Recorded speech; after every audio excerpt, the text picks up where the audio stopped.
Hello viewers, the Baltic Sea heated up again in October 2013. When two Russian Su-35 fighter jets were forced into an emergency takeoff from a base in Karelia near the Finnish border after radar detected an unidentified flying object over the international waters of the Baltic Sea, likely approaching the Russian border.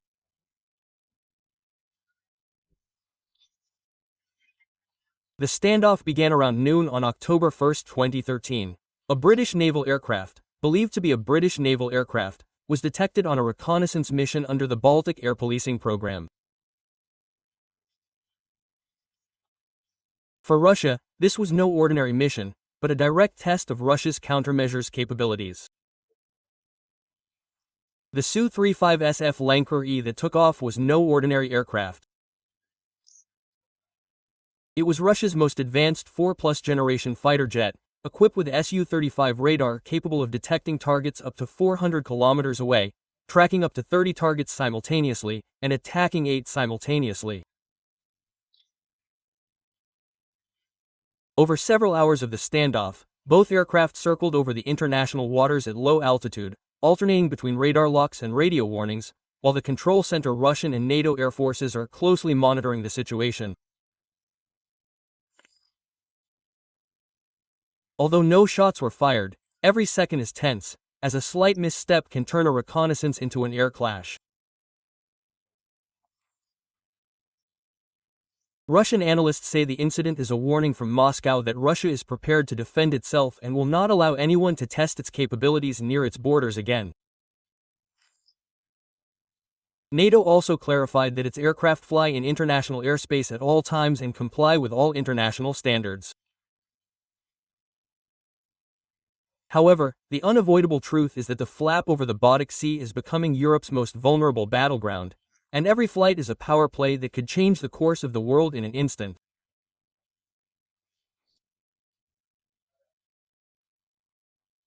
The Karelia region in northwestern Russia is known as Europe's new frontier, and that's why Russia chose to launch its air campaign from there after Finland joined NATO. Karelia has become a strategically important point, directly connecting the Baltic Sea to the Kola Peninsula. Any NATO movement there would reach the Russian border in less than 10 minutes, so the decision to send a missile to the Russian border is crucial. The Su-35 flanker isn't just about defense, it's about strategic intent. Russia wants to declare that this area is completely under its control. The Su-35 isn't just fast and agile, it's also a fighter jet specifically designed to engage the West. Its R-35 radar can detect stealth aircraft and its weapons system can lock onto targets before the other side even notices. But NATO's biggest concern is the R-37M missile, which has a range exceeding 400 kilometers. The 35's takeoff and landing could intercept NATO reconnaissance aircraft before they even approach Russian airspace. Moscow analysts say this is a symbolic show of force, meaning, don't come any closer, because from Russia's perspective, the airspace over Karelia is the dividing line between deterrence and direct confrontation. And every time the 35's engines rumble in the sky, it's not just about air defense. It's a Russian military language that the whole world understands.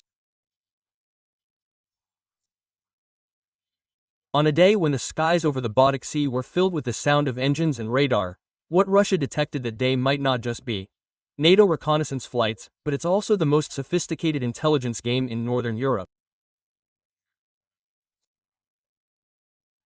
A source from the Russian Ministry of Defense revealed that the British reconnaissance aircraft not only flew over as part of the Baltic Air Policing mission, but also activated their fire control radar, or target acquisition radar, which is usually only used in combat situations. This leads Russia to believe that the mission was more than just observation, but likely an electronic intelligence operation.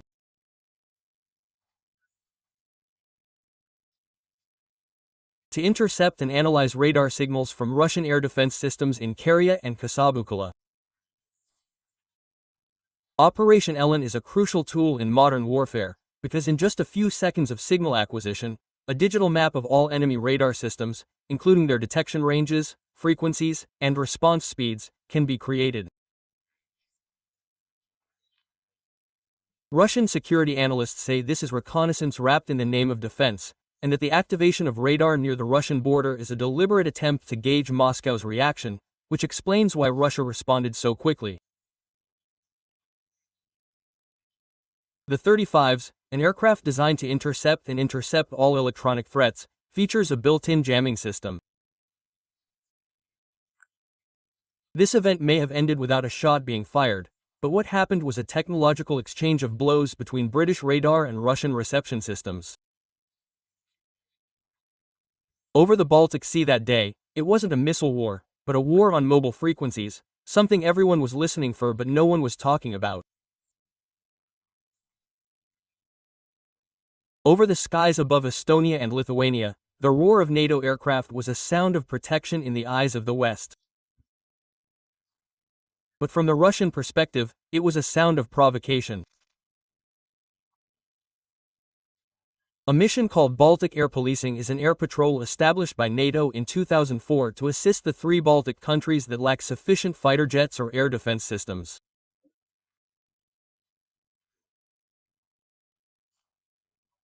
Aircraft from the UK, Germany, Italy, and Spain would take turns stationing themselves at Lithuania and Estonia, with the mission of policing the airspace and preventing sovereignty violations, particularly by Russian military aircraft, which often fly without advance notice or flight schedules. From NATO's perspective, this is a mission of security. This threatens regional security. Without these air defense systems, Eastern European airspace would immediately become a strategic vulnerability. For Russia, however, the NATO aircraft's roving patrols near its borders are a form of silent pressure and psychological warfare. NATO officials stated that they operated 100% under international aviation rules and never once violated Russian airspace. However, Russia views every flight as a means of gathering information and testing its own response. European security analysts call this mission an air fence of distrust. Although it's called a defensive mission, every time a NATO aircraft flies over the Baltic Sea, it sends a strategic message to Moscow: we are here and we are watching you all the time.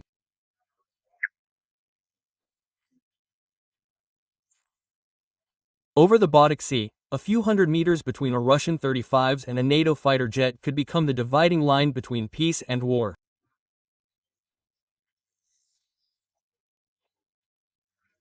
Security experts warn that the situation in this region is more fragile than ever, as both sides seek to assert power and deter each other.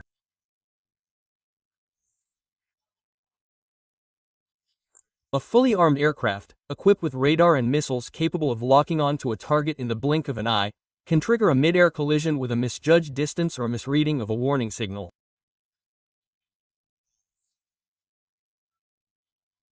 This has happened numerous times in the past, from the confrontation between Russian and NATO aircraft in the Black Sea to the incident where a US Su-27 reconnaissance plane was damaged. But even scarier than the shootout is the political response after the incident. In times of heightened tensions, orders for military retaliation can be issued before the actual data is confirmed.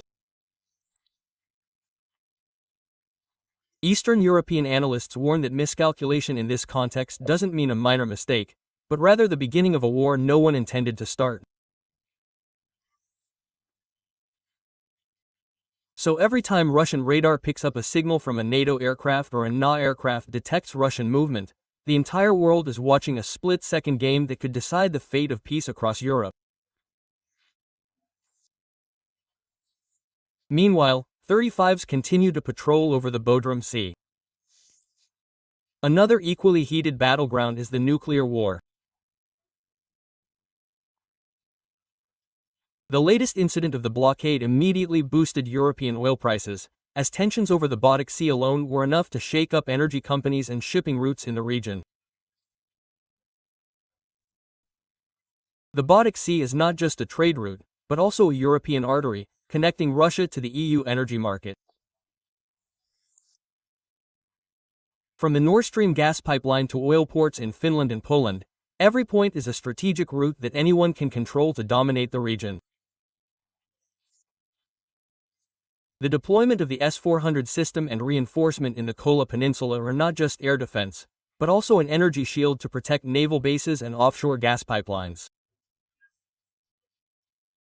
Europe is accelerating its reliance on Russia to import gas from Norway and investing in French nuclear power. Economists call this an energy Cold War, as energy has become a geopolitical weapon. Every time tensions escalate, gas prices surge, currencies weaken, and capital markets destabilize. This war isn't just taking place on the battlefield, it's also taking place on the stock market, gas pipelines, and the wallets of Europeans across the continent. This is the shadow of a new Cold War looming over Europe, both in the skies and in the lights of every home.